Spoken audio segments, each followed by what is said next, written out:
Declassified U.S. government documents and witness testimony from former or retired U.S. military personnel confirm beyond any doubt the reality of ongoing UFO incursions at nuclear weapons sites. When I say UFO, the witnesses have described these craft as disc-shaped or cylindrical-shaped or spherical. These objects are capable of both hovering and high-velocity flight, usually completely silently. Over the past 37 years, I have personally located and interviewed more than 120 of these former or retired military personnel, all of whom report UFO incidents at one or more of the following locations: nuclear missile sites, nuclear weapons storage areas, and nuclear weapons test sites in Nevada and the Pacific during the era of atomic atmospheric testing. I believe, these gentlemen believe, that this planet is being visited by beings from another world who, for whatever reason, have taken an interest in the nuclear arms race which began at the end of World War II.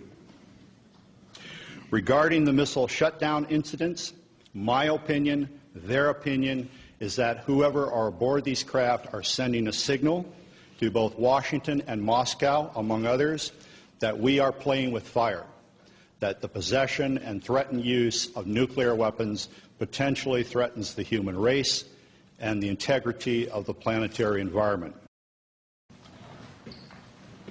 Good afternoon. My name is Robert Salas. In 1967, I was a first lieutenant stationed at Malmstrom Air Force Base, Montana. I was a missile launch officer, and on March 24th, 1967, I was on duty at what we called Oscar Flight.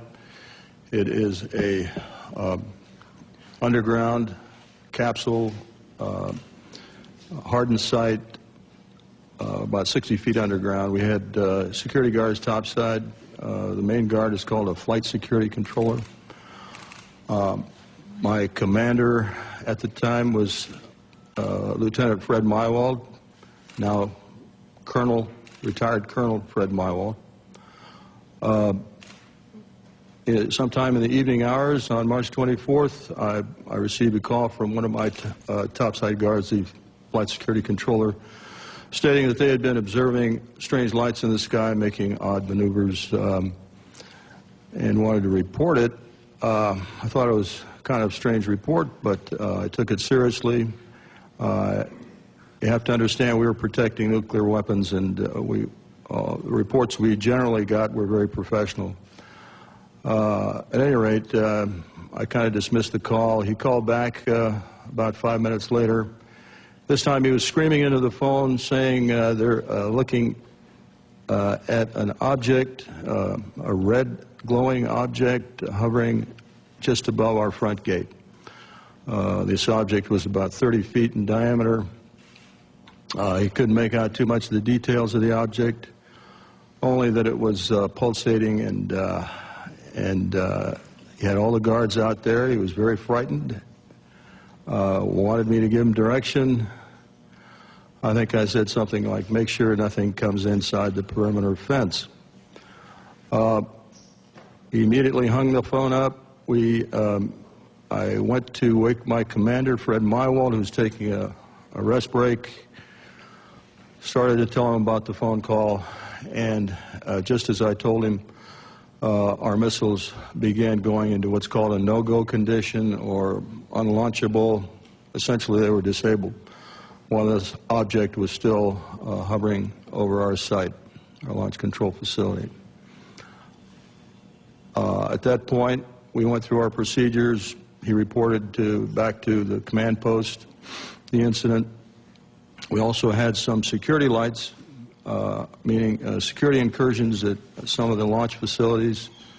So I called the guard back upstairs and directed that a security team be sent out. At this point, the guard told me the object had left at high speed. Again, silent, no noise. The The security guards got out to the launch facility and reported back that they were seeing this object again. They also lost radio contact. This incident terminated at that point. We reset the security alarms, but the missiles themselves were still disabled. We had to call in for maintenance teams to come out and bring them back up on alert. The main indication we got from our equipment was this was guidance and control system failure. I want to emphasize that the security people upstairs had no control authority over. They had no equipment up there, no ability to affect any kind of system shutdown on our missiles. All the control systems were underground. We were relieved the next morning and reported back to the command post, I'm sorry, the base, Malmstrom, reported to our squadron commander. He was white as a sheet, didn't know how to explain the event. I asked him specifically if it could have been an Air Force exercise, and he assured me that it was not an Air Force exercise. There was also a member of the Air Force Office of Special Investigations in the room. He ordered us to not ever talk about this. I even signed a non-disclosure statement to that effect. This was, and I didn't talk about it, until 1994. I was able to come across a little paragraph in a book called Above Top Secret by Timothy Good. And on page 301 of that book, there's a short paragraph about missiles being shut down while UFOs were overhead. At that point, with the help of Mr. James Klotz, my investigator, we requested the Air Force to send us documents about this shutdown, not mentioning the word UFO. We did get the Air Force to declassify what we'll call the Echo Flight incident. Let me back up a little bit. During the report to the command post, my commander, Fred Mywald, turned to me and said the same thing happened at another site. At the time, I thought he meant that evening, but it turns out the same thing had happened a week earlier at another site, and he was probably referring to the Echo Flight. At any rate, at that point, when we got the Echo Flight incident declassified, I felt I was able to come forward and start talking about it because I thought that's where I was. It wasn't until later I found out it was an Oscar flight, and I realized that not only our flight had gone down, 10 missiles, but the Echo Flight also went down about a week earlier on March 16th. We have extensive documentation on the Echo Flight incident that we received from the Air Force under Freedom of Information Act. We have the testimony of Walt Fiegel, who was the deputy missile crew commander at Echo Flight. I have a couple of letters from the commander, Eric Carlson. Colonel Mywald gave me a telephone interview about this in 1996, and I've got that on tape, and he's given me permission to use that. So we've got audio recordings of some of these witnesses. We've got written statements. We've got documentation from the Air Force. All of this supporting what I just told you.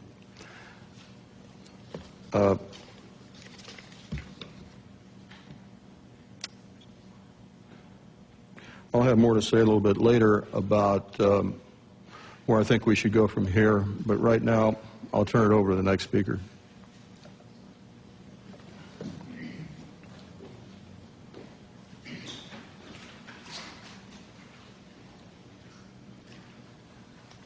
Good afternoon. My name is Dwayne Arneson. I'm going to give an adjunct testimony to what Bob has already spoken about. After graduating from college with degrees in physics and math, I entered the Air Force, got a commission, and served 26 years as a communication electronics officer in positions all over the world, including Vietnam. My highest clearance held was top secret crypto special compartment information talent keyhole.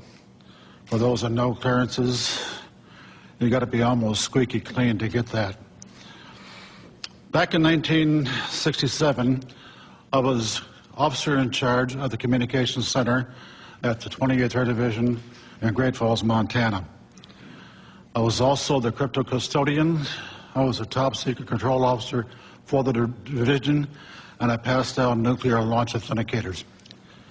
In March of that particular year, I can clearly recall a message coming through my communications center which basically said what Bob has already talked about, that a UFO did in fact shut down several missile silos in Montana. Not being a missile type, I didn't know Oscar flight from Echo flight, so I couldn't relate to any of those details. But the fact was that missiles were shut down by them.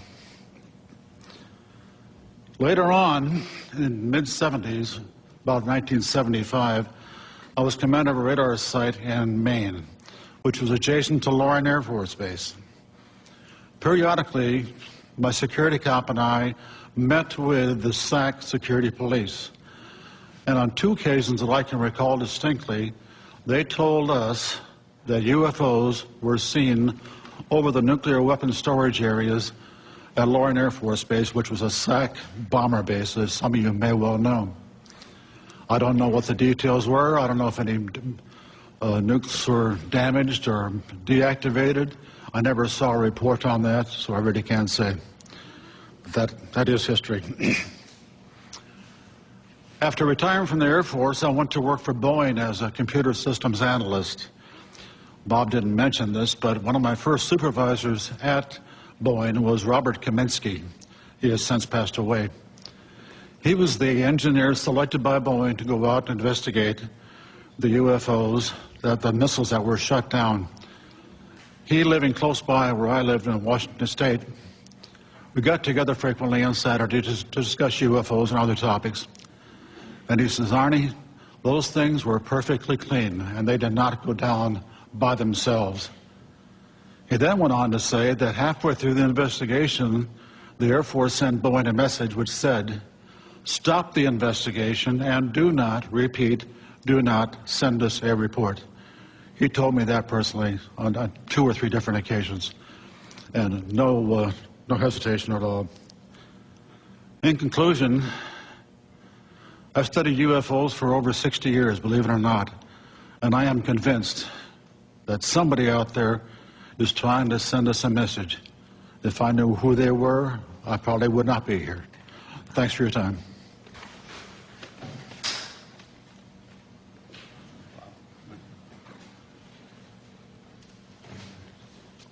Good afternoon. My name is Robert Jameson.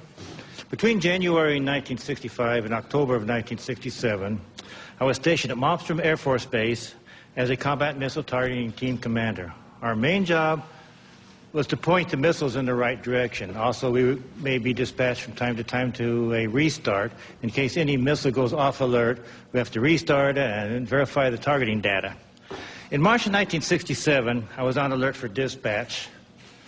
And that evening, I got a call from Job Control saying, a missile going down in Oscar flight, go out and restart it, which was nothing unusual up to this point. I called my team, then I went down into the hangar. As soon as I got to the hangar, some acquaintances of mine approached me and says, Bob, do you know what happened? No, I don't know what happened. And he says, well, a missile, a UFO, was sighted over Lewistown, Montana, actually over Roy, Montana. Lewistown's the nearest town of any significance. But over the Roy, Montana, which is the center of Oscar flight. And when that UFO, at the same time that UFO was over there, all of Oscar flight went down. Well, that was highly unusual. I went to Job Control to verify it, and yes, they confirmed it. And I was looking at the status board they have, where they have a map of the whole wing. I noticed everything was green. All the lights, they have lights for the missile sites. All the lights were green, except one corner in the upper right-hand corner was all red. All of Oscar flight was down. I mentioned to them that doesn't happen He says, well, it happened once before, about a week before. A UFO was sighted over Echo Flight. About the same time, all missiles in Echo Flight went down. He says, other than that and this is it. It's never have happened before. Personally, I'm never aware of any 2 missiles going down at the same time, let alone 10. I also learned, the people in job control was telling me, that earlier that day, a UFO was sighted over Belt, Montana, another town in Montana, small town east of Malmstrom. And it went into a canyon. And immediately they notified the Air Force. We sent a team out there to investigate it, and sure enough, there was a UFO apparently at the bottom of that canyon. Job Control told me, go over to the emergency command post they have set up in the colonel's briefing room. I had access to that location. I went over there. The room was too crowded to really gain anything. I did hear radio contacts with a team out on the field mentioning lights at the bottom and everything, but I couldn't get too close enough to really find out what was going to happen. I left the room and started wandering around getting my team ready. Went into debriefing. We always go, before a job, we go to a debriefing. Here's where they give us information such as road conditions and weather conditions, things we might expect out in the field. So I went over there, and they went through the normal debriefing, and then they said to me, now I want you to go to another table at the other end of the briefing room for a special briefing. I went over there, and another NCO approached me. I knew him because he sometimes was our debriefer or briefer. And he says, look, we have a problem. We have UFOs in the area. They've been messing with our missile sites. There are certain procedures we want you to do if you should see one out in the field. And he proceeded to tell me what to do. If we're out on the road, we see a UFO, we do not go to the launcher, but instead to the nearest launch control facility. Also, we call Job Control and let them know what we're doing. If we're at a site and we're penetrating, then we have to stop what we're doing, remove ourselves from the site, call Job Control. We'll have radio contact with all these. Call the Job Control and wait for further instructions. Now, if we're at the site and we're doing our work, I have to take myself, my team, and the targeting tapes, go into the launcher, close the personnel hatch. Now, all the teams, before you go out into the field, will take with us an armed guard. That's just normal. We have to leave the one guard, armed guard, on top, all by himself, and he's supposed to report to Job Control or the launch control facility of what he was seeing. And I says, okay, but then he says one other thing, don't leave yet.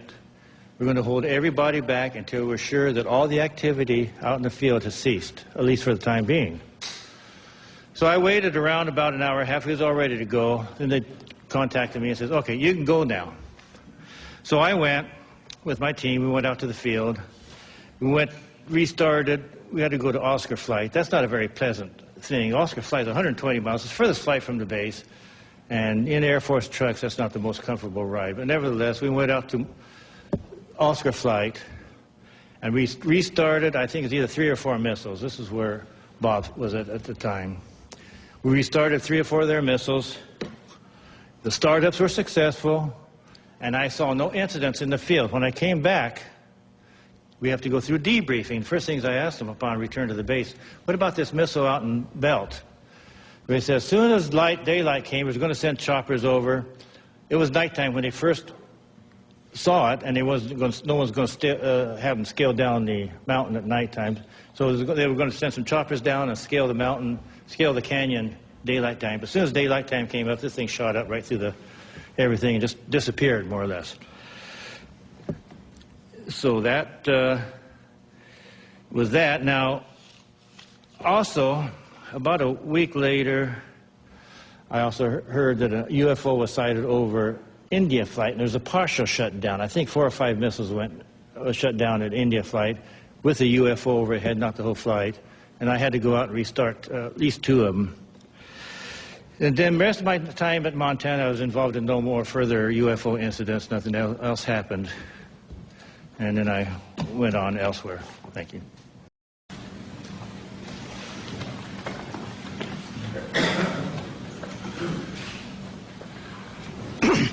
Good afternoon.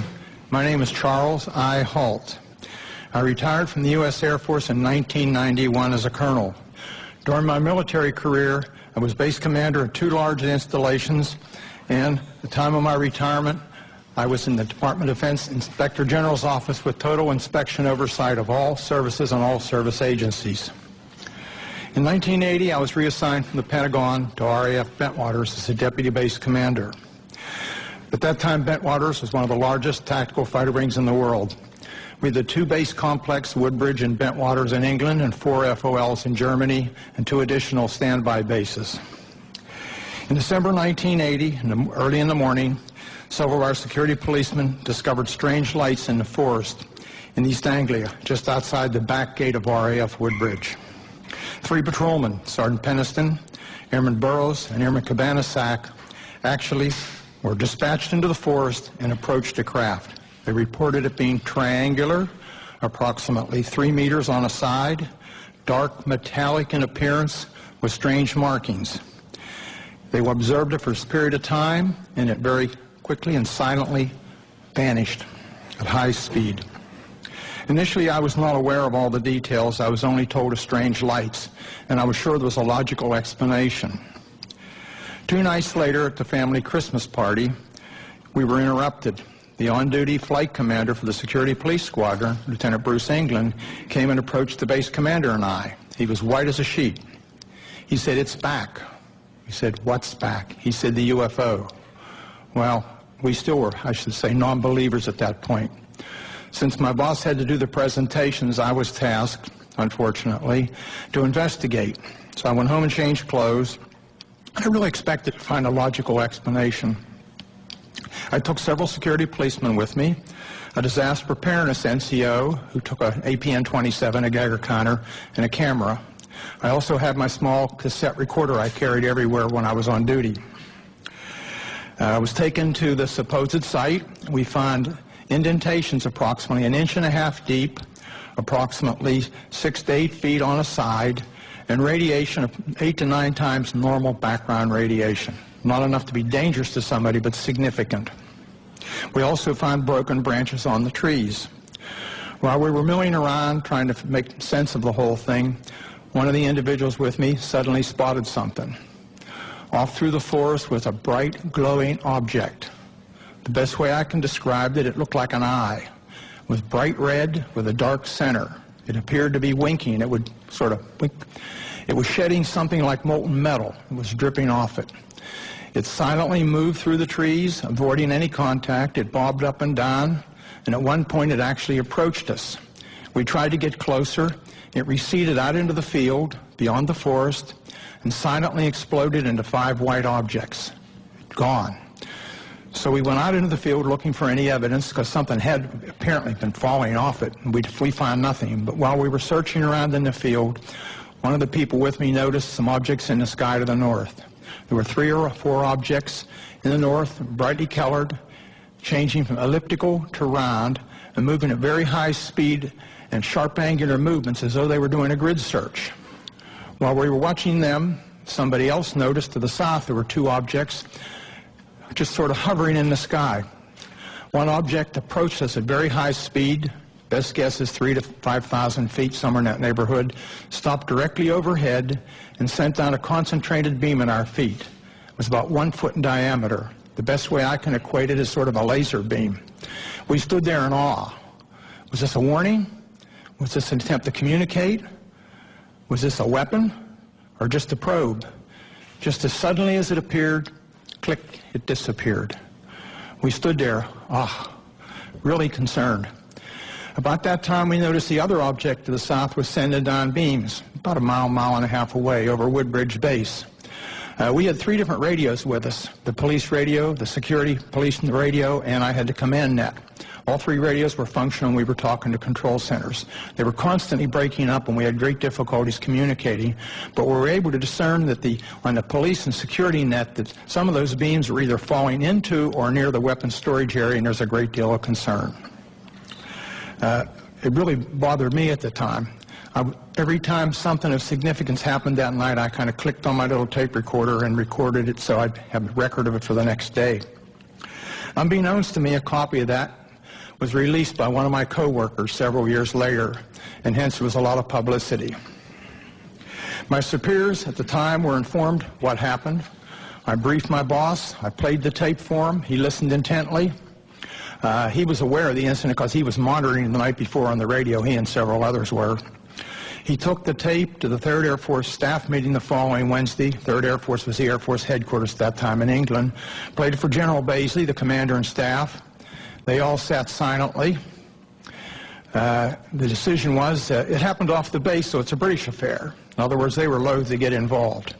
So my boss came back and threw me the tape recorder, and I said, well, what do we do, boss? He said, get with Squadron Leader Moreland, who was the British liaison officer, and do a report. It's their problem, not ours. Gosh, here I am kind of caught in the middle, and I'm the junior guy here. Whoa, why did I ever get involved? Well, Squadron Leader Moreland was on vacation in Wales at the time.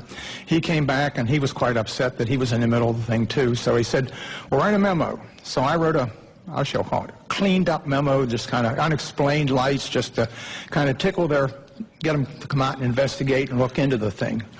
Well, I gave it to Moreland, and unbeknownst to me, Moreland sent a copy to his superior at 3rd Air Force. I didn't know that at the time. The copy to MOD was apparently buried in the files. Days turned into weeks, and weeks turned into months, and I almost forgot about the incident, to be honest with you. Gave up.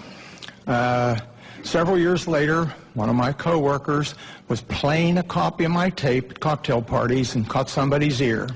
Somebody started asking questions, and he said, oh, Holt wrote a memo. The next thing we know, there was a Freedom of Information request came into Bentwaters. Of course, there was no official copy. We didn't have word processors in those days. We used typing manifolds in the old typewriters. We were just transitioning. And the only copy was an onion skin that I had in my desk. So my boss went back and said, there's no official record of it. Well, somebody else found out the 3rd Air Force had a copy. Well, Pete Bent, a good personal friend of mine, was the acting 3rd Air Force commander, called me and he said, hey, Chuck, I've got a copy of this memo. We're going to have to release it. I said, please, burn it. Your life and mine will never be the same. You and I don't need this. Well, need I say more? The tape came out, unbeknownst to me. The memo came out, and a lot of publicity. But the event certainly happened. Now, some things have happened since then. I was very innocent at the time and believed what I was told. I asked the OSI if they had an interest, and I was told, oh, no, not at all. Wrong. I found out later that the airmen were, how shall I say, pretty harshly interrogated that were involved. I have never been debriefed. I also found out later that the tower operator, both the tower operators at Bentwaters saw an object and picked it up on their Bright 2 radar and watched it. I found out that the tower operator in the weapons storage area actually saw something, as did a comm man who was working there and saw it go down into the forest near us. And also several other people around the base saw it. It's kind of interesting. What did we see? I have no idea what we saw that night. I do know it was under intelligent control, and in my personal opinion, it was either from another dimension or extraterrestrial.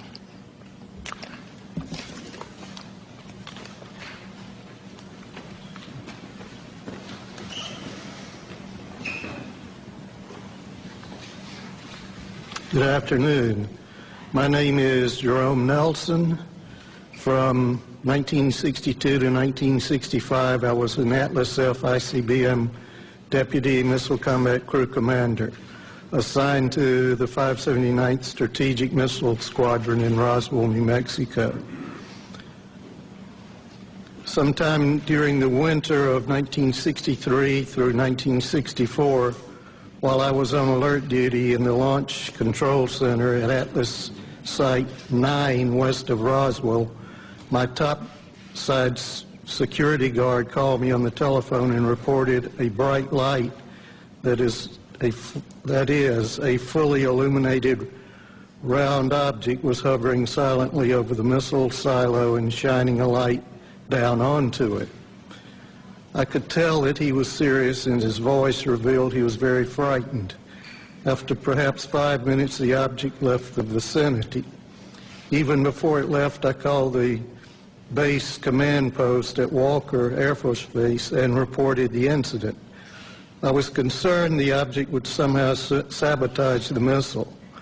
I was surprised by the response I received, being told that the command post would take the unauthorized excursion under advisement. I was never debriefed by my commander or anyone else, which I found quite puzzling and frustrating. Over the next month or so, this type of incident occurred several more times while I was on duty at Site 9. I would estimate the total number as more than 3, but fewer than 10. On each occasion, I would call the command post, but each time my report was met with the same apparent indifference. During each of these incidents I witnessed, the guard would call the Launch Control Center and report the UFO. Several guards were involved over time and were all obviously frightened by the object hovering over the site. Their voices were actually trembling. Because of my duties in the Launch Control Center, I could not go topside and look at the objects myself. Only decades later did I learn that at least one missile facility technician, Bob Kaplan, had been ordered to report to the Office of Special Investigations on base and make a report about a similar incident he had witnessed at Site 9 during the period. At the time, this development was kept from me and my missile commander. I do not know whether anyone else was interviewed by the OSI, but I wasn't. That's my report.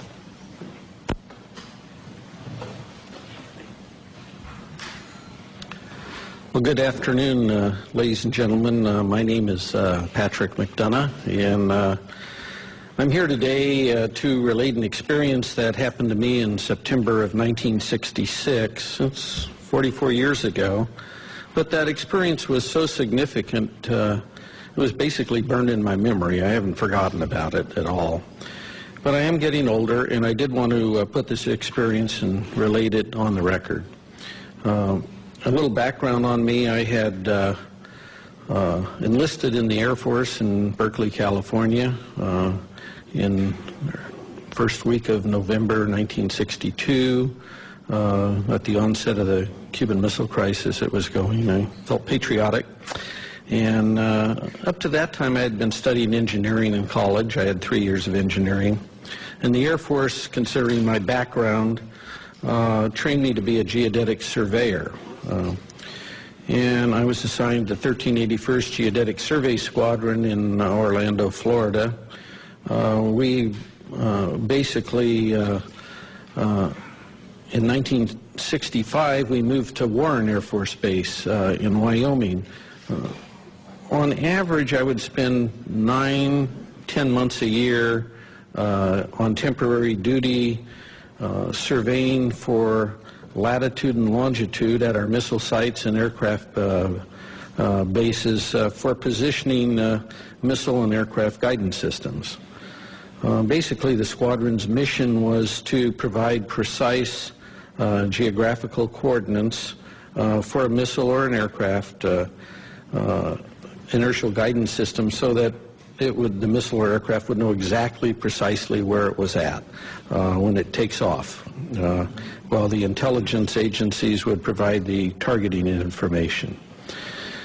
In early September of 1966, myself and 2 other airmen, Airman First Class Al Kramer and Airman Third Class Charlie Coates, we were temporarily assigned to Malmstrom Air Force Base, and were ordered to provide or perform the initial geodetic surveys for the last 50 missile sites there. There already was 150 Minuteman I sites, and we were putting in the last 50 for the wing.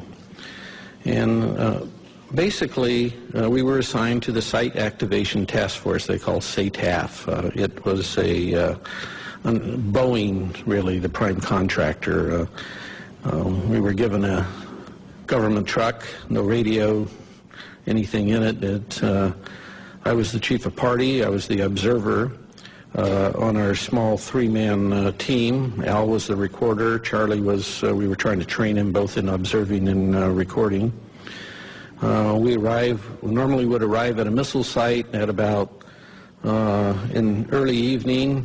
We'd set up our instruments, and basically what I was doing was the star observation to provide precise latitude and longitude. On the night of this incident that happened, we were completing a series of what we call celestial astro-azimuth observations southeast of Conrad. And I was doing the observing, Al was recording, and Charlie was assisting Al with the chronometer on the time hacks as I tipped on Polaris. The unusual thing about this missile site I was at was that the blast hatch of the silo was open. And that was very unusual. Normally when I'd go to these missile sites, even though they were not activated yet with a missile, they were always closed. The monoliths were there. We do 4 monoliths and do a precise quadrangle. And the work we did was very precise. It involved a lot of, it was basically all using star shots. And so here's a site that we arrive at, and the blast hatch is open. And we're nearing completion of the star observations. We had been to the other 3 monoliths, and I was at the monolith at the next to the hatch. And it was probably about 1:30, and a unidentified flying object came from the north and stopped right over us. I would say it was probably about altitude of 300 feet or so, maybe a little higher. It's a little hard to tell in the dark. It was round. It had, I would estimate its diameter at about 50 feet, kind of like a pretty large, like a wingspan of a B-52, something in that range. It's pretty large. It seemed to have pulsating lights going around it, and it had a white light from the center looking down into the silo. There was no wind, there was no noise. Still only stayed there maybe 20, 30 seconds at most. And then I just remember, I'm staring up at the stars, right? I'm a pretty keen observer of what's above me here in the celestial sphere up there. And I just said to myself, what if this thing beams us up and takes us off to some distant place and never return to Earth again? I mean, this is going through my head here while this thing's above me. And then from this dead stop, it shoots off to the east, just like now you see it, now you don't. It just, whew. So after this UFO departs, I grabbed my instrument and jumped in the truck behind the steering wheel, and off we went. And we weren't about to be there if it came back. We didn't have guards with us because there was no missile. We didn't have a radio because we're not really in contact with the Air Force Base. I don't know any of this other stuff is even going on, to be honest with you. I mean, we're just kind of out there on our own doing these sites and mailing our material back. It was wasn't even aware there was a UFO problem per se. But as it turned out, the night's events weren't totally over with us at that point. As we sped away and on our way back to Conrad, and the Army Corps of Engineers had base rocked all the roads to take the weight of these missiles they were bringing in. And of course, these are new sites, and they took down all the signs to make the roads wider. And I go over the hill and come down, the headlights come down, there's no road there at Teed, And so I tried to make you either went to the right or left. I tried to go to the left towards Conrad, and the truck flipped over, and we ended up upside down. Fortunately, none of us were hurt. We walked probably about 2 hours to the nearby farmhouse, if you call that nearby, and called the Montana Highway Patrol, the farmer drove us back to the accident site, and it was interesting when the highway patrolman arrived, because we told him, you know, how did this occur? He was asking us, and I told him that his dispatch had told him there had been over 20 reports to his office that night in reporting a UFO in the area. I wrote incident reports to the SATAF, Boeing, Montana's state regarding the accident. But, you know, what was interesting was I never heard anything from the Air Force regarding the incident, and I never had to, there was no retribution or reimbursement required from me for rolling this truck. And this truck had 18 miles on it that afternoon. It was a new truck. Okay, so nothing. I heard nothing. So this part was good because I didn't really want to buy the truck. I went back to my headquarters at Warren Air Force Base, and about a month and a half later I was discharged. I did not mention wrecking this truck up in Montana on one of my TDYs. They didn't ask me, and I didn't mention it. I didn't want to buy it. But I must say now, in my 4 years that I had with this Geodetic Survey Squadron, I had worked on the latest missiles and aircraft in the U.S. Air Force inventory. And I worked everywhere on these guidance systems. And I never saw anything in the Air Force inventory that could perform like this UFO did. I don't know what it was, but we sure didn't have any. I never saw anything like it. And I'd like to thank all of you for being here today, and thank the National Press Club. Hopefully someday we'll know in the near future that the government will perhaps release any information they have on UFOs. Thank you very much.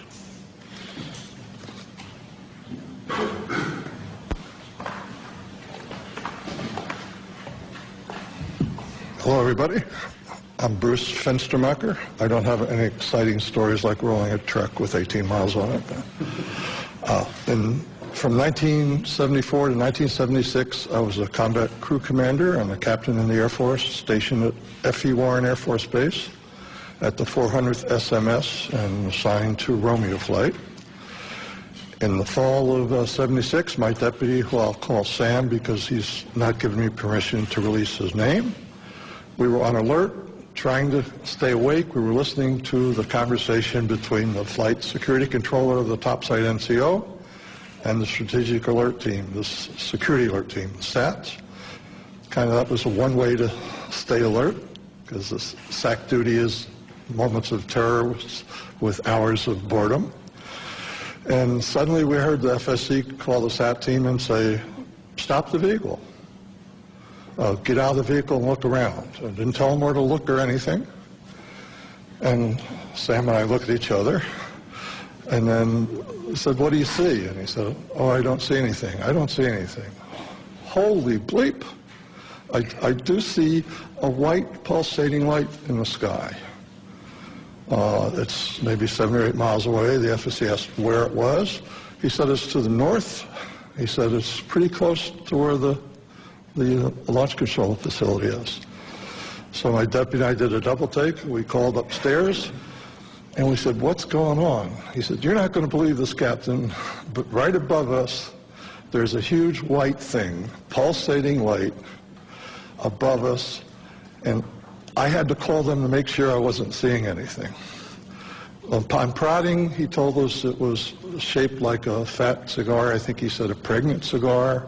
White pulsating light. Between the pulsations, he saw red and blue lights. It was silent, because I prodded him saying, is it something for a helicopter? He said, no, it's very silent. We're talking to him for several minutes, and he says it's starting to move away along our access road. So we hung up. My deputy and I are saying, what do? We got to report this. He calls down, the FSC calls down shortly and says it's over one of our launch facilities, the missile silos, and it was the closest one along the access road. So I ordered the SAT team to go to that site. And they called in through the FSC, so they had to go back for batteries. And they were a little slow getting out, so I was kind of ordering them, come on, get on, get going. And at the same time, we contacted SAC Command Post at FE Warren. And the NCO answered, and we told him the story, and he laughed and said, when it eats the SAT team, call me back. So the SAT team never got to that LF. It silently moved again to another launch facility. We called the SAT team 3 or 4 times. I'm sorry, we called Command Post 3 or 4 times. The last time, and we got the same nonchalant attitude. The last time I said, are you logging this? And they said no. So I said, give me the officer in charge.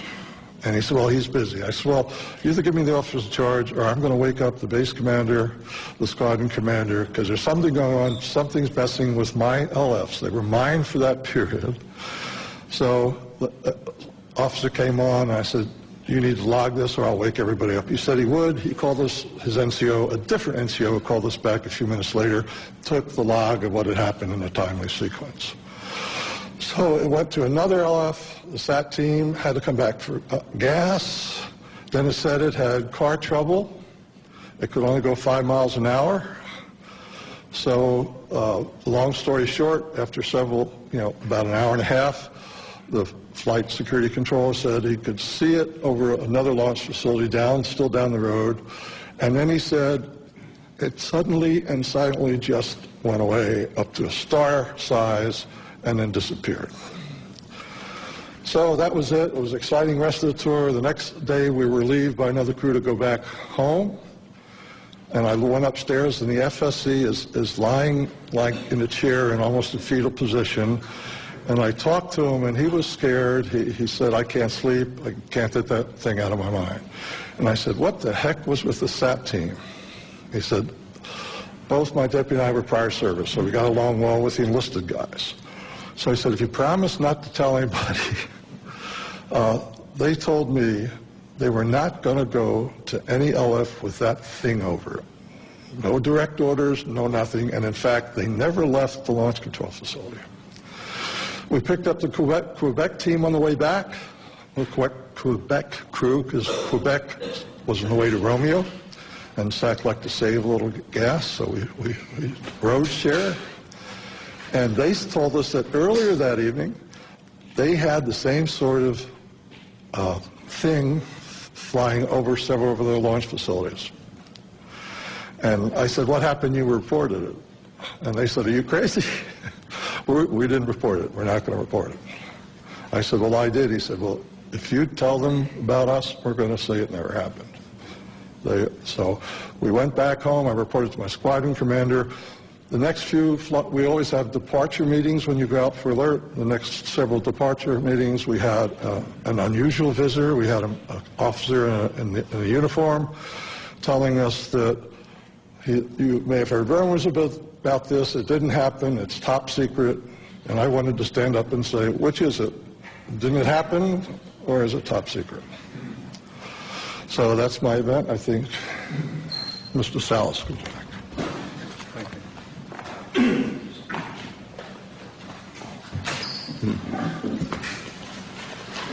What you have heard here today is evidence of a phenomenon. It sounds fantastic, and it is fantastic. We presented this evidence in the public interest of open government. Our signatures on affidavits in the press kit that you have attest to the truth of our statements. Our evidence is now public domain.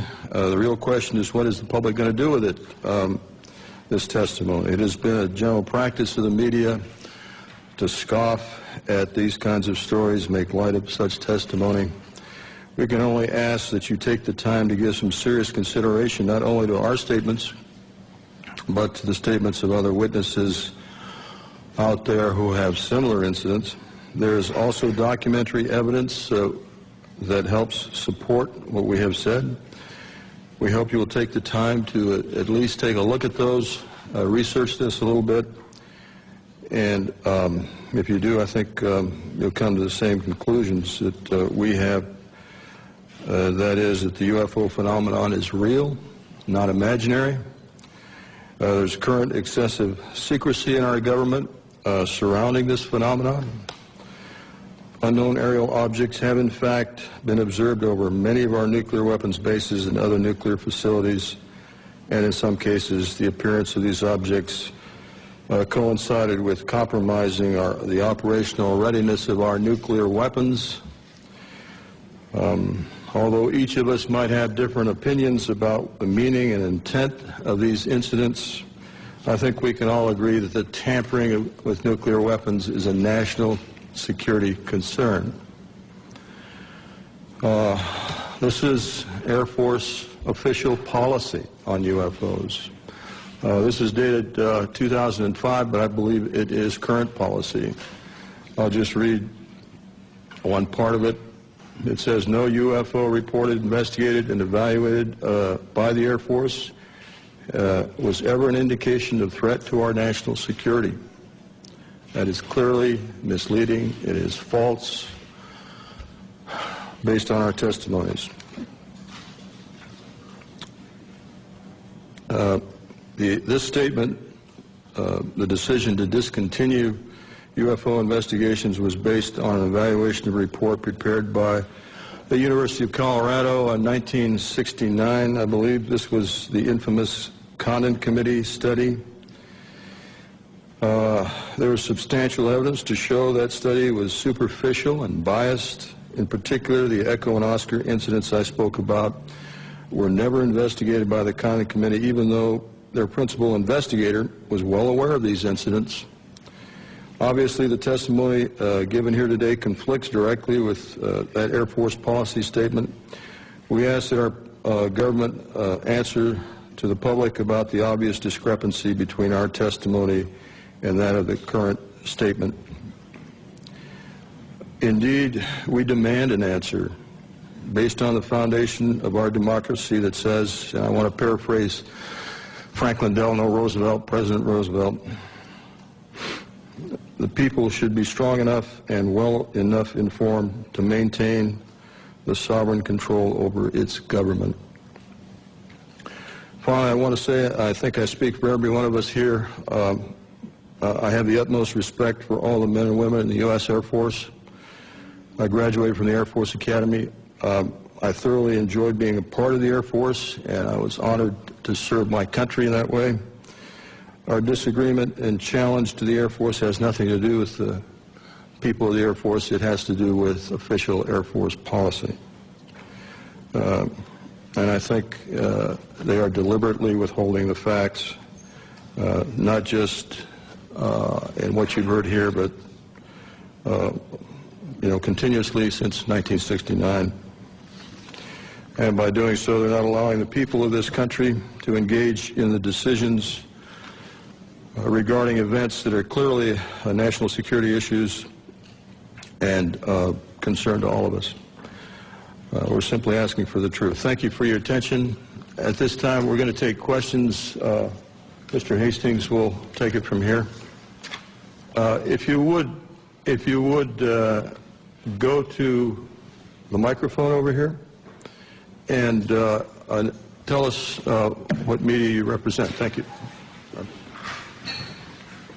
When you ask a question, I would ask first that you identify yourself and your organization, and then direct your question perhaps to a specific individual. That person will have to find his way to the mic, so there will be a bit of delay. Yes. Pat McCune, the Daily Trojan, University of Southern California. We just did a big event here, and LucasArts, Mr. George Lucas himself.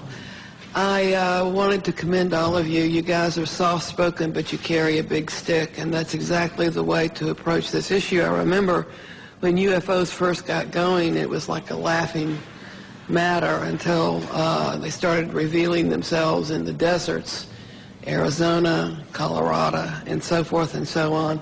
I'm standing up here not only because if I'm a resource to anybody, if LucasArts is, please let me know, and I'm glad to do whatever I can to help you.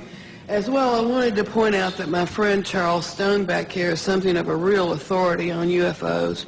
He does quite extensive work on websites and all, and is a real authority if you need some questions answered. That's it. Hello, Jeff Schogel with Stars and Stripes. Two quick questions. Mr. Hastings, you had mentioned that this is an ongoing phenomenon. Is there an incident later than 1980 that you are aware of? And then also, are there any testimonies here today that are new that have not yet been documented or been in the public domain? This is a cross-section of the witnesses who've come forward. The latest incident involving nuclear missiles was at Malmstrom Air Force Base in 2007. However, the person is still active duty Air Force. I'm not going to elaborate on that until that person is separated from the Air Force. Another incident occurred at the Nellis Air Force Base, Nevada, Area 2 weapons storage area. A series of incidents, the latest being in April of 2003, in which there were unidentified aerial objects maneuvering near the weapons bunkers at that facility. More recently, civilian sighting reports in Orange County, California, at the Seal Beach Naval Weapons Station, a series of bunkers, again, containing nuclear weapons. There were local media reports of multiple sightings in March of 2009 near this weapons storage facility. This is ongoing. This is the tip of the iceberg.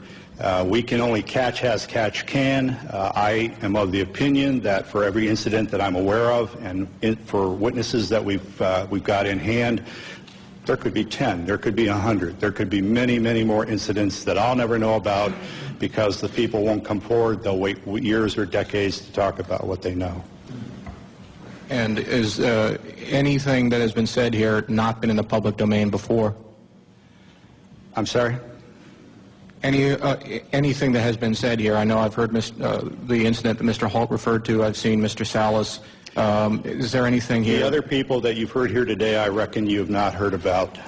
The testimony of the majority of these people have not hit the national airwaves, so to speak, or the national media. There have been websites, I've written articles and so on, but the majority of these witnesses have not received national or international exposure. I think if we could maybe limit one question per person so we can get everybody accommodated. Yes. Gentlemen, Stephen Smith, KSHE Radio, St. Louis. I commend you all for being here. What an incredible panel. And Robert, you and I have always spoken over the phone. I'm still editing the book. I was at Naval Headquarters in Communications during the Carter administration. And I can affirm what you're all saying. This phenomena is incredibly real. And one day, a gentleman came into our comm station, came up to me, I had never seen him before in my life, and said, "Do you know that we have aliens on ice?" And I was just taken back and speechless. I didn't pursue with any questioning. And he turned around and walked away and walked out. I have been a contactee twice in my life, both times in Santa Monica, California, one in 1986, one in 1997. Incredible experiences that I won't go into detail right now. But I just want to say, bravo, gentlemen. Thank you. Spencer Ackerman with Wired. Mr. Hastings, could you elaborate on why you've speculated that the unidentified flying objects that all of you have described possessed the agenda of trying to tell us to turn away from our path of use of nuclear weapons? Are there other potential explanations that you've considered and found less plausible? Is there a possible offensive threat to the world from these UFOs?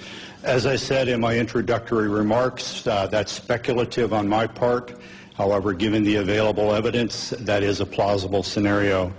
We can clearly say, based on radar data, which are empirical, not anecdotal, that these objects have been tracked since the early 1950s, if not earlier, traveling up to 7,000 miles per hour, making right-angle turns at high rates of speed, instantaneously hovering, reversing course. If we or the Russians or any country on earth had those kinds of craft in the early 50s, why have we spent the last several decades developing fixed-wing aircraft of far inferior abilities? These are clearly, in my view, a technology from somewhere else piloted by beings from obviously another world or another dimension. Moreover, the fact that missiles have been tampered with here and in the former Soviet Union, and on one occasion in each country, about which I am aware, actually activated, I think we can rule out that these are the Americans attempting to start World War III or the Russians attempting to start World War III. Again, the technology involved is so superior, and we cannot conceive of a logical scenario whereby either of our countries would attempt to activate nuclear missiles for any reason under the sun. Now, our opinion is that whoever these beings are, they are indeed attempting to send a signal that we are playing with fire, that we are gambling with the human race's future. There are other possible scenarios. I have half-jokingly said from time to time, maybe they're planning to invade Earth and they don't want to inherit a radioactive environment when they do. Now, I don't believe that's what's going on by any means. I don't think humankind is in jeopardy from whoever they are and what their intentions are, except we will have our minds expanded. There will be a paradigm shift. Traditional institutions such as religions, governments, other social institutions may indeed be threatened by what is coming. That is just a logical consequence of what is about to occur. But if indeed this earth is being visited by other races, and if those races are, one or more races, are in fact repeatedly monitoring and sometimes tampering with our nuclear weapons, that secret, in our view, should not be kept from the citizens of this planet any longer. But you don't think there's an offensive element to their contact? I don't think there's any potential hostility, except, again, to closed-minded people. Sure. This is to the question of hostility. What you've heard up here, and especially in my case, they could have done a lot more damage, in permanent damage to our weapon systems, and they didn't. All of these weapons, in my case, were brought back up on alert. It took a day or so, but everything was fine. If they wanted to destroy them with all the powers they seem to have, I think they could have done that job. So I personally don't think this was a hostile intent. Hi, I'm Charles Stone with the Tiger News Service. I didn't ask my friend to come up and make that statement for me, but appreciate your patience. I've published internationally in the history of weapons of mass destruction, including going back to the 1940s, and these incidents go back to at least that period of time, that U.S. government military facilities that were doing high-tech development in that period of time also reportedly at least had UFO visitors of various types, and that there is archaeological evidence that there have been what we would call that there's evidence of what was almost certainly atomic warfare in ancient history, at least twice, and also that I'd like to mention that one of our biggest and most powerful government agencies was founded in part to monitor UFO activities. That was the National Security Agency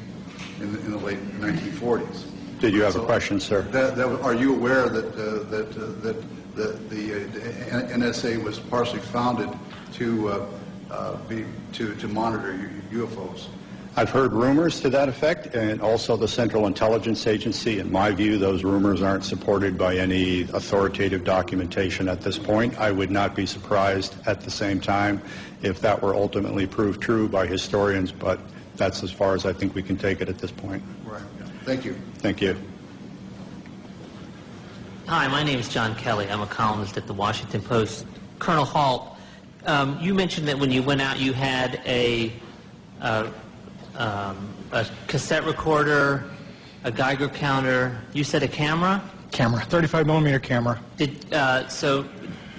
First of all, did you take any photographs? And second, how does a cassette tape made by you, presumably for official purposes, end up at a cocktail party entertaining guests? Okay, two questions. Let me answer the first one. The disaster preparedness individual that I took along, Tech Sergeant Monroe Nevels, also worked for the base newspaper part-time. He was a professional photographer on the side, had a degree in photography, had his own darkroom. In fact, when he left the base, we had serious problems because he painted one of his rooms with flat black paint. We had to redo the paint about 4 or 5 times. He took numerous pictures of the indentations, pictures of the broken branches. He tried to take pictures of the objects in the sky. He took the film back home, and it all came out fogged. Unfortunately. Now, he did it in his own darkroom. I used to have a darkroom and dabble in photography, too. He could have done it himself. It could have been a radiation, which I have doubts about, or something could have happened that we don't know about. But anyhow, the film all came out fogged. Sergeant Pennison had a camera. It was not uncommon for the security police on the perimeter to carry cameras because the British have a lot of, we call them bird watchers, people that catch tail numbers and follow the history of airplanes and climb over the fence from time to time, not to do any damage or any harm, but curiosity and try and get close. It's part of a game. So we would, if they did that, we would photograph them inside the fence and turn them over to the British police. Sergeant Pennison took his film to the photo lab and turned it in, and they told him it disappeared. I can't answer that. The other question, what was the other question you asked about the... So did you personally have a camera that were taking pictures? I did not. I had the microcassette recorder.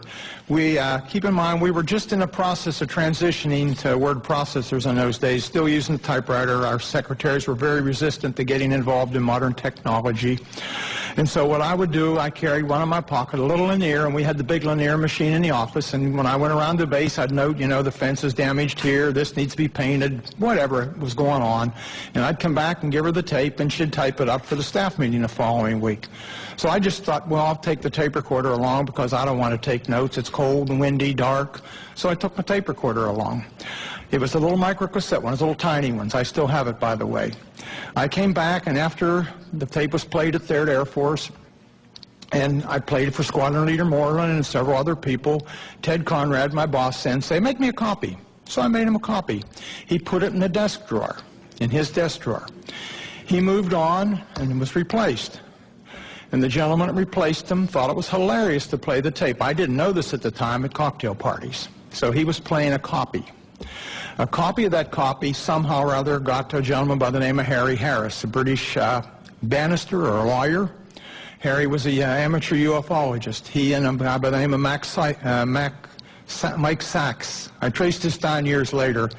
And a couple of ladies named Brenda Butler, Dot Street, and Jenny Randalls, who were writing a book at that time, all got involved, and my tape got out into the public domain, a copy of my tape.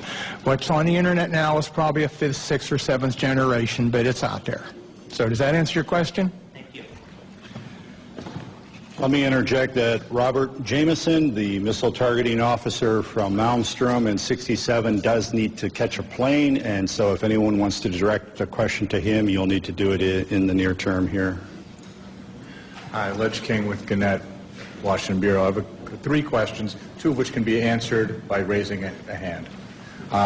The first is, have any of you been contacted in the last month, I guess, whenever this event was being planned, by a government official telling you not to show up or trying to dissuade you? Any of them? Any of you? No. Second question is, Mr. Hastings alludes to the fact that there's a message being sent here that we ought to get rid of nukes. How many of you subscribe to that theory? The theory that you support getting rid of nukes, first of all. I don't think he said that. Well, what you're being asked is, Bob and I are of the opinion that the bottom line is the best explanation for what has taken place at our nuclear weapon sites is that whoever are in the UFOs are in effect sending a message, perhaps getting rid of nukes, expressing displeasure or concern, but certainly indicating an interference with the weapons. You're being asked whether you subscribe to that or not. You support? Not quite to that degree. I think they're modernists and make sure we don't mess things up.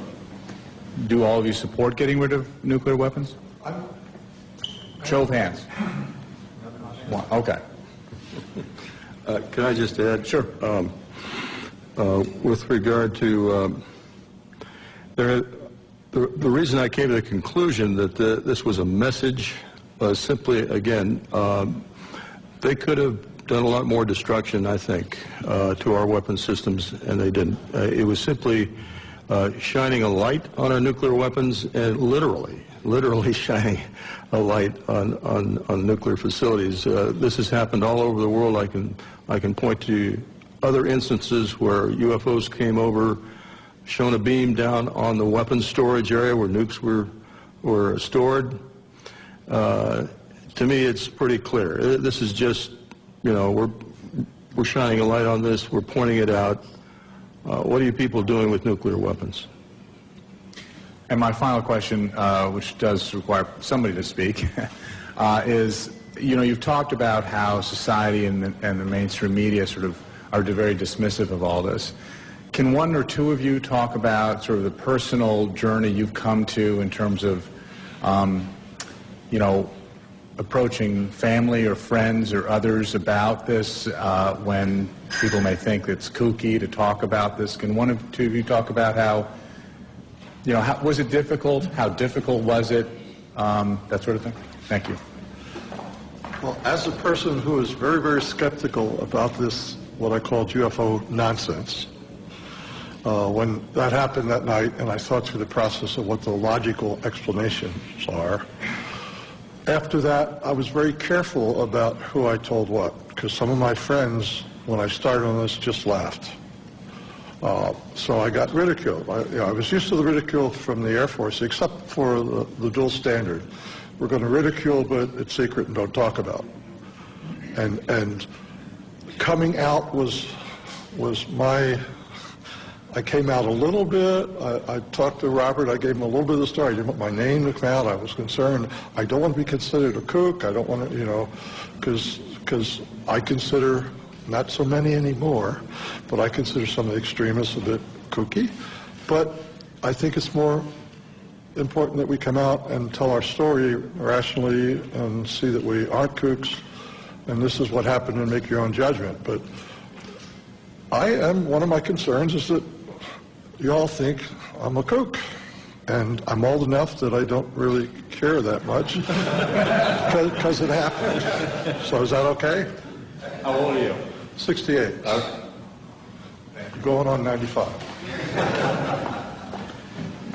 I would briefly add to that I made a decision decades ago that no matter who laughed at me or threw things at me, I would speak what I knew to be the facts.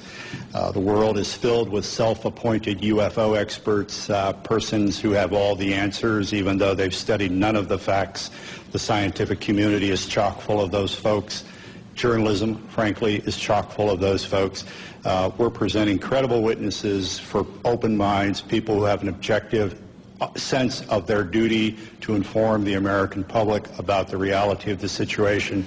We're providing you not only these witnesses, but many other witnesses who can testify as to the reality of all of this, and you may draw your own conclusions. I'm Lisa Fan from Epoch Times newspaper. My question is towards Mr. Arneson.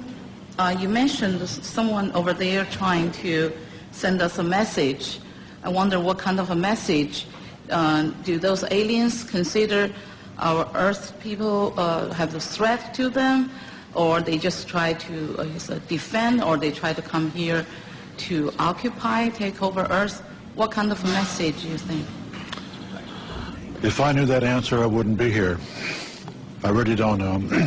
But they're trying to tell us something without a question. Whether it's don't go much further, get rid of the things, I don't have any idea. Are they from the extraterrestrial? Who knows? Are they from other dimensions? Who knows? Are they from underneath the Earth? Who knows? Your guess is as good as mine, and I can't answer that question. Anything else? The government are trying to conceal this information, the fact actually, for all those years. Do you think this will do good for the society's stability, or is it kind of prevent for some advance or further research for our society? That's a big one. We have been lied to for so many decades about the truth of the matter, and I think we need to have more openness in society as far as what these things are. Recently, in the last year or two, the Catholic Church has said publicly, you know, it's okay. ETs can exist. They're our brothers, and they are theologically saying it's okay to believe in extraterrestrials. And if the Catholic Church says it, it's got to have a big stick, I would think, as far as the Western world is concerned anyhow. Do you think right now it's a time for human beings to admit there are other spiritual beings in the universe besides the human race? Oh yeah. I think that's the thing is, people are so wrapped up nowadays in their own world. They're worried about jobs. They're worried about mortgages. They could care less about UFOs and ETs and paranormal events and whatnot. That isn't even on their radar scope. Unfortunately, that's... I understand that. I haven't spoken to college students that much myself, but I understand that that is a fact. Yeah. And that's healthy. I think that's goodness.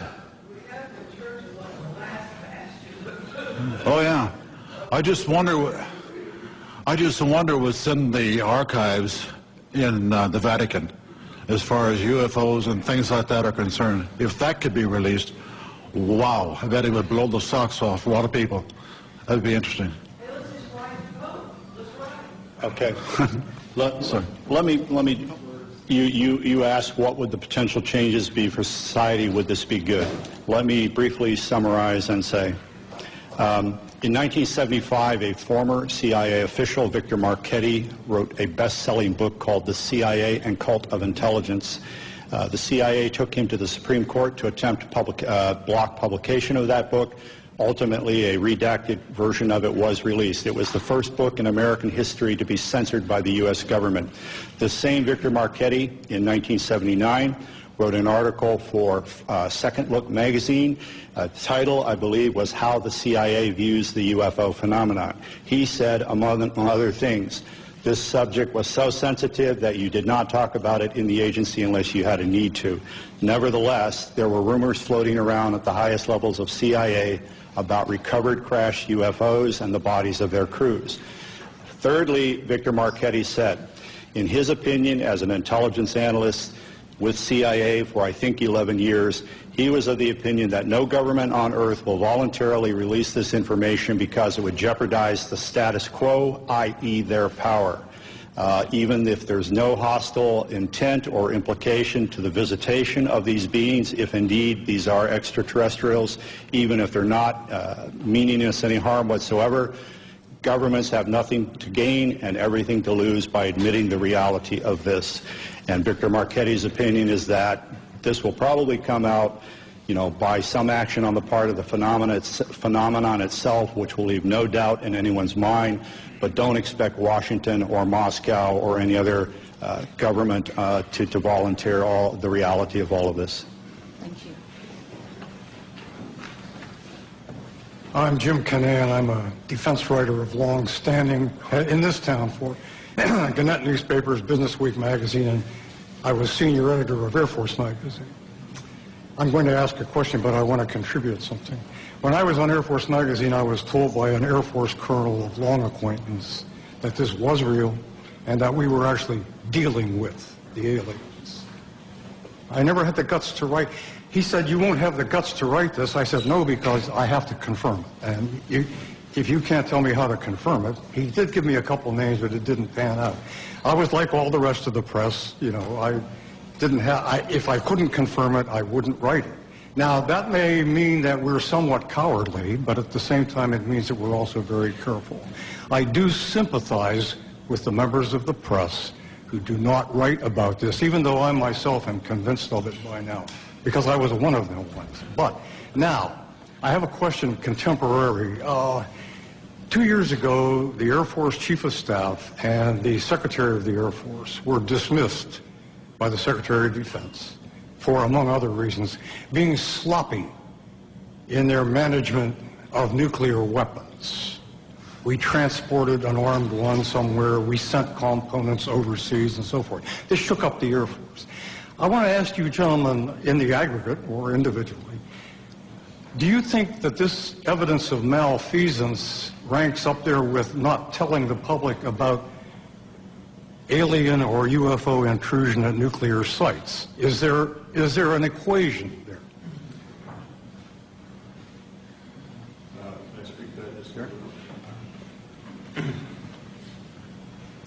I don't know about ranking, but it points out the dangers of nuclear weapons. The fact that these accidents have occurred, serious accidents with nuclear weapons, and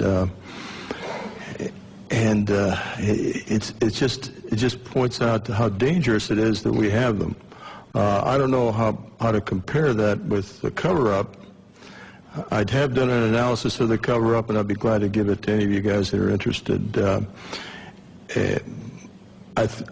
But I think it's related in the fact that the cover-up of the fact that UFOs did intercede with our nuclear weapons is extremely important. May I add something? This Air Force colonel who talked to me about all this, he did so in result to my questioning about it after a Japan Airlines freighter over Alaska was trailed by a UFO in 1987. I called all over, Elmendorf, FAA, the Pentagon. And then I was approached by this colonel whom I had known, who said, I understand you are interested in UFOs. And I said, yeah, you know. Well, I have something to tell you. And since he had known me a long time, that's why he got into this. It had no great enterprise on my part, and I still don't know what to believe. But would you comment on... He also said, though, that we have a lot of misconceptions about what they are here for. He said they basically don't give a damn. They don't care what we do. They're here for their own purposes. And that any notion that they should land and say, take us to your leader, boggles the imagination because they don't care about that kind of thing. And I said, well, do you have any idea why they are here? He said, no. And he didn't think anybody else in the Air Force or anywhere else did either. How does that... Let me interject. Regarding the November 87 radar tracking incident that you alluded to, right, and in recent years, you may know that the number 5 guy in the echelon at FAA, John Callahan, right, has gone public and said that shortly after that happened, CIA agent, 2 agents, I believe, and some other government types convened a meeting at FAA headquarters and said we want all the radar tapes, all the voice tapes, and this never happened. I wasn't here. John Callahan said, how come we can't tell the people about this? According to this FAA administrator, the CIA agent said the people would panic, the public would panic. John Callahan, to his immense credit, kept some of the data down in his office. The CIA agent said, give me all of this. He gave him everything that was on the table, didn't tell him about what was downstairs. And when he left the agency, John Callahan released that to the public. So CIA is still quite involved in all of this. Leslie Kane's great book includes that again. I think regarding... well, to follow up on the other part of your question about, what are they up to, why are they here, and so on, no one knows. Maybe the people at the CIA and the Pentagon and the Kremlin don't even know. However, these very simplistic scenarios of if they're real and they're here, why don't they land on the White House lawn? Well, if they're anthropologists and this is a classroom experiment, you don't interject yourself into the experiment, you observe. Or an alternate scenario, if this backwards planet is on the verge of a nuclear holocaust, maybe on a limited basis you intervene in a way that the Pentagon knows what's going on, the Kremlin knows what's going on, except for troublemakers like us, the public at large in neither country does not know what's going on. So in effect, you send a signal, in my opinion, to governments about nuclear weapons without alarming the general populace. The late Dr. J. Allen Hynek, who was a UFO skeptic, he worked for Project Blue Book for so many years, he eventually believed, I've been wrong, science has been wrong, these are real, and we should check into it. When asked why, the aliens, if that's who they are, do not visit us. He said, you know, a zoo is a nice place to visit, but you don't communicate with the lizards. So, you know, there's any number of plausible scenarios to explain why we have not had open contact. I am of the opinion that whoever they are have enough sense to know that if they interject themselves into our reality in one fell swoop, there could be very dire repercussions. Whereas, on the other hand, if they engage in an on-again, off-again cat-and-mouse behavior that allows a slow psychological conditioning of humankind to the reality and the presence of themselves, then when open contact, if that indeed is in the cards, occurs, there will be far less trauma. Thank you. I wasn't meaning to contest your point of view, by the way, merely pointing out what I had heard. It's all right. Michael Rank from Lancaster County. Al and I came down this afternoon, and we were talking about the fact that we are now able to combine human and non-human genetic materials by our medical sciences. And I don't know whether any of you have had a chance to read Professor Jacobs' book, The Threat. He's a tenured professor at Temple University, and he has been doing regression therapy with abductees for years, and he has quite a body of knowledge there. One of my reasons for asking this is, being an old district attorney, the definition of murder is the unlawful killing of another human being, but nowhere does it say, does it have to be 100% human? Can it be 1% human? I'm waiting for somebody to play that card. I'm out of the business now, but that might be fun. The other issue is the toadies in government who are following their orders to lose the files in Freedom of Information Acts, I think might take a totally different view as to their attempt to preserve their jobs if they realize that there might be an argument made that there's a First Amendment violation by suppressing the truth about these things that have been found and seen and so forth.